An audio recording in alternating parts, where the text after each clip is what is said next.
if I use the sauna, and we have an infrared sauna at our gym here at our HQ and at my house, if I use an infrared sauna every evening for 30, 45, maybe even an hour, would I experience those benefits throughout this entire prep in terms of a decreased core body temperature, decreased heart rate, which is obviously like one of the things we try to achieve with these aerobic base building runs or these lactate threshold runs, increased blood volume. If I did this sauna routine for the whole 12, 14, 16 weeks, would I see a massive ROI going into a race?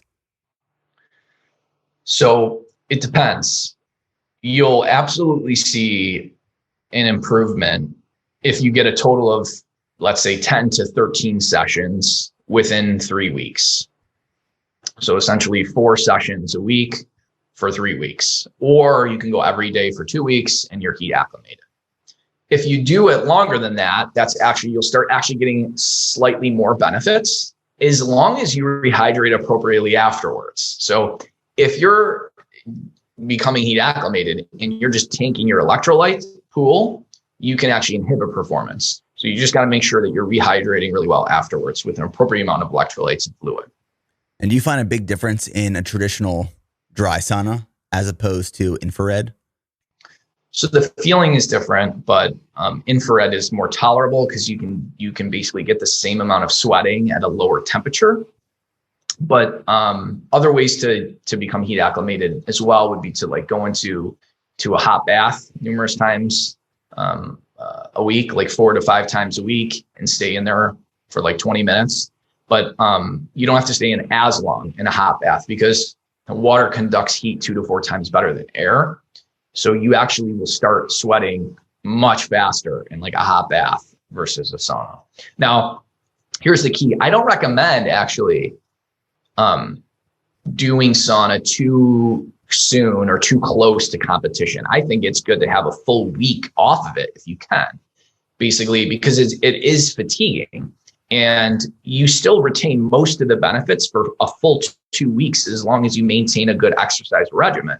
So really, ideally, let's say you're about to have some type of competition, whether it's a race or an MMA fight, you start 4 weeks prior, you do sauna sessions every day for 2 weeks, and now you got a 2-week gap where you're not losing salt and fluids, you're not fatiguing yourself, but you still have a lot of those adaptational benefits.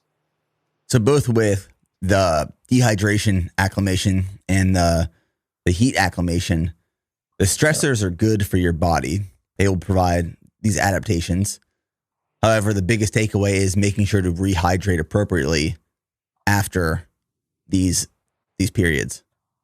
Exactly. Yeah. Because here's what's interesting. We do lose a lot of other electrolytes besides just sodium and chloride, which is salt, through sweat. We lose iodine at about 50 to 100 micrograms of iodine per liter of fluid loss. We also lose about 40 micrograms of selenium, about 0.4 milligrams of copper, and we also lose some chromium as well. And the thing is when you lose a mineral, some minerals have really low bioavailability that you need to actually consume 100x of what you lost to regain it back. And so chromium is one of those.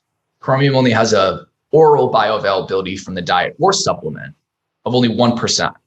So if you lose, let's say 70 micrograms of chromium, let's say 7 micrograms, because that's typically what you lose, about 7 per hour.